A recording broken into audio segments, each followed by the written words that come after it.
இன்று நாம் பார்க்க போகும் படம் 1956ஆம் ஆண்டு சிவாஜி கணேசன் நடிப்பில் வெளிவந்த நானே ராஜா. கதை 16ஆம் நூற்றாண்டு மன்னர் கதையை கொண்டு உருவாக்கப்பட்டுள்ளது. இந்த கதையில் மேல்பாளையம் பனிப்பாளையம் இரண்டும் பகை நாடுகள். இரண்டு நாட்டையும் இரண்டு மன்னர்கள் ஆட்சி செய்து வருகின்றனர். பனிப்பாளையத்துடன் நட்பில் இருந்த தரைக்காடு மேல்பாளையத்துக்கு பக்கத்தில் இருந்தது. பனிப்பாளையத்திலிருந்து தாரைக்காத்திற்கு இளவரசர் வரப்போவதாக வந்த புறா தூது படித்த தரைக்காடு சேர்ந்த மற்றும் பனிப்பாளையத்து இளவரசரை திருமணம் செய்ய போகும் ஊர்மிளா அவர் மாமாவிடம் கூறுகிறார். வந்த விருந்தினரை தரைக்காடு தலைவர் வரவேற்று கலை நிகழ்ச்சியில் கலந்து கொள்ள வைக்கிறார். கலை நிகழ்ச்சிகளை பார்த்துவிட்டு மறுநாள் ஒரு மானை வேட்டை செய்து கொண்டு இருக்கிறார் பனிப்பாளையத்து இளவரசர். பனிப்பாளையத்து இளவரசர் கொன்ற மானின் மேல் அம்பு விட்ட மேல்பாளையத்து ராஜாவின் தங்கை மானில் சரி பாதி பங்கு கேட்டு அவள் தங்கி இருக்கும் கூடாரம் அழைத்து செல்கிறாள். கூடாரத்தில் மேல் பாளையத்து ராஜாவின் தங்கை இளவரசரிடம் தகாத முறையில் நடந்து கொள்கிறாள். அதில் விருப்பம் இல்லாத இளவரசர் கோபமாக கூடாரத்தை விட்டு வெளியில் செல்கிறார். இளவரசரை பின் தொடர்ந்து வந்த ராஜாவின் தங்கை இளவரசர் தங்கி இருக்கும் தரைக்காட்டில் இளவரசரின் அண்ணியிடம் நடந்த கதையை பேசிக்கொண்டு இருப்பதை மறைவாக கேட்டு ஒரு திட்டம் தீட்டுகிறாள். மேல் பாளையத்து ராஜாவின் தங்கை ராஜாவிடம் பனி பாளையத்து இளவரசர் தன்னிடம் தகாத முறையில் நடந்து கொண்டும் மேல் பாளையத்தை பற்றி கேவலமாக பேசியதாகவும் போய் கூறுகிறாள். இந்த பொய்யை உண்மை என்று நம்பிய மேல் பாளையத்து ராஜா பனி பாளையத்தின் மேல் போர் தொடுக்கப் போவதாக கூறுகிறார். அப்பொழுது அங்கு வந்த ராஜாவின் மற்றொரு தம்பி போர் செய்வதற்கு பதில் நீங்கள் மாறு வேடத்தில் சென்று அந்த இருவரையும் கடத்தி வாருங்கள் என்று யோசனை கூறுகிறார். மாறு வேடத்தில் சென்று கடத்தி வந்த ராஜாவிடம் இளவரசர் என்னை ஏன் இங்கு அழைத்து வந்தீர்கள் என்று கேட்கிறார். அதற்கு உண்மை அறியாத ராஜா தன் தங்கையை தீண்டியதாகவும் மேல்பாளையத்தை அவமானம் படுத்தியதாகவும் கூறி இளவரசரை சிறையில் அடைக்கிறார். தரைக்காட்டில் இளவரசர் அண்ணன் தன் மனைவியையும் தம்பியையும் கடத்தி சென்றவர்கள் யார் என்று தெரியாமல் கவலையில் இருக்கிறார். அவருக்கு ஆறுதல் சொல்லி தரைக்காடு தலைவர் நான் இளவரசர் எங்கு இருந்தாலும் அழைத்து வருகிறேன் என்று செல்கிறார். ஊர்மிளா மாமா நானும் வருகிறேன் என்று கூறி அவருடன் செல்கிறாள். இளவரசரின் அண்ணி தன்னை யார் கடத்தி வந்தது என்று தெரியாமல் அரண்மனையில் அடைத்து வைக்கப்பட்டு தனிமையில் இருக்கிறார். அப்பொழுது அங்கு வந்த மேல்பாளையத்து ராஜா இளவரசரின் அண்ணியிடம் கடத்தி வந்த காரணத்தை கூறுகிறார். அதற்கு இளவரசர் அண்ணி இளவரசர் ஒரு காலமும் அப்படி செய்ய மாட்டார் என்று கோபத்துடன் கூறுகிறார். மேல்பாளையத்து ராஜாவின் தம்பி இளவரசரின் அண்ணியை அடைய வேண்டும் என்று திட்டம் தீட்டுகிறான். அதுமட்டும் இல்லாமல் ராஜாவின் பதவியில் அவன் இருக்க வேண்டும் என்று ஆசைப்படுகிறான்.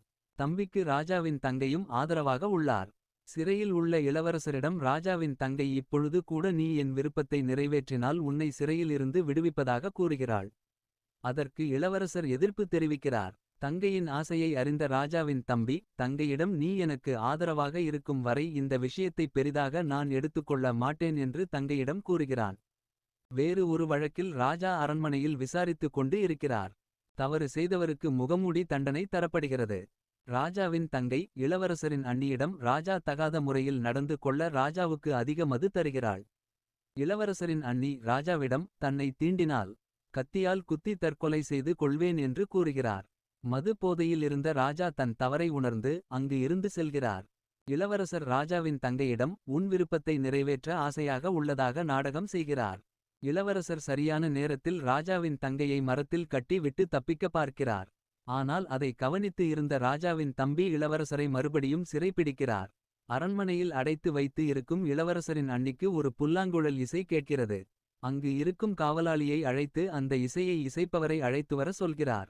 காவலாளி ராஜா நீங்கள் எது கேட்டாலும் கட்டாயம் செய்ய சொன்னார் என்று கூறி அழைத்து வர செல்கிறார்.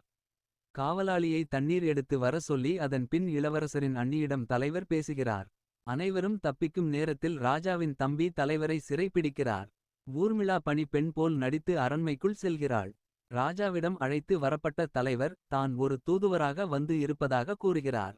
தூதுவரை திரும்பி அனுப்ப சொல்லி விட்டு ராஜா அரண்மையில் இருந்து செல்கிறார். பணி பெண்ணாக நடித்த ஊர்வசி ராஜாவின் தங்கையிடம் இளவரசரை உங்கள் விருப்பப்படி நடக்க செய்யும் வழி எனக்கு தெரியும் என்று நாடகம் செய்து இளவரசரை சந்திக்க செல்கிறார். தரைக்காட்டில் உள்ள இளவரசரின் அண்ணனிடம் தலைவர் நடந்த அனைத்தையும் வருத்தத்துடன் கூறுகிறார். இளவரசரின் அண்ணன் போர் செய்ய தயாராக சொல்கிறார். ராஜாவை திட்டம் தீட்டி சிறையில் முகமூடி போட்டு மறைத்து வைத்து இருக்கும் ராஜாவின் தம்பி ராஜா இளவரசரின் அண்ணியை அடைய முடியாத வருத்தத்தில் சந்நியாசியாக போய்விட்டார் என அரசபையில் கூறுகிறார். இந்த பொய்யை உண்மை என நம்பிய அரசபையில் உள்ளவர்கள் ராஜாவின் தம்பியை தற்காலிகமாக ராஜாவாக நியமிக்கிறார்கள். சிறைக்கு வந்த ஊர்மிளா இளவரசரிடம் நடந்ததை பேசிக்கொண்டு இருந்தாள். அதைக் கேட்ட ராஜாவின் தங்கை ஊர்மிளாவை சிறைபிடித்துவிட்டு இளவரசருக்கு முகமூடி தண்டனை தருகிறாள். சிறையில் முகமூடி போட்டு வைத்து இருக்கும் ராஜா தண்ணீர் தாகத்தில் வதைகிறார். அங்கு வந்த ராஜாவின் தம்பி ராஜாவுக்கு தண்ணீர் தராமல் அங்கு இருந்து செல்கிறான். ராஜாவின் தம்பி அவனுடைய வேலைக்காரனுக்கு தெரியாமல் மதுபானத்தில் விஷம் கலந்து ராஜாவிடம் குடிக்க தர சொல்கிறான். சிறையில் இளவரசரிடம் பேசிக்கொண்டு இருக்கும் ராஜாவின் தங்கை ராஜாவும் இளவரசரும் தண்ணீர் தாகத்தில் இருப்பதை தெரிந்து கொண்டு இருவருக்கும் மது தராமல் விஷம் கலந்தது கூட தெரியாமல் அதை குடித்து இறந்து விடுகிறாள். அரசபையில் ராஜாவாக இருக்கும் ராஜாவின் தம்பி இளவரசரின் வழக்கை விசாரிக்கிறான். அப்பொழுது முகமூடி போட்டு இருக்கும் இளவரசரையும் சபைக்கு அழைத்து வருகிறார்கள். முகமூடி அவுக்கப்படுகிறது. முகமூடி அவுக்கப்பட்ட பின்பு தான் தெரிகிறது அழைத்து வரப்பட்டது ராஜா என்று.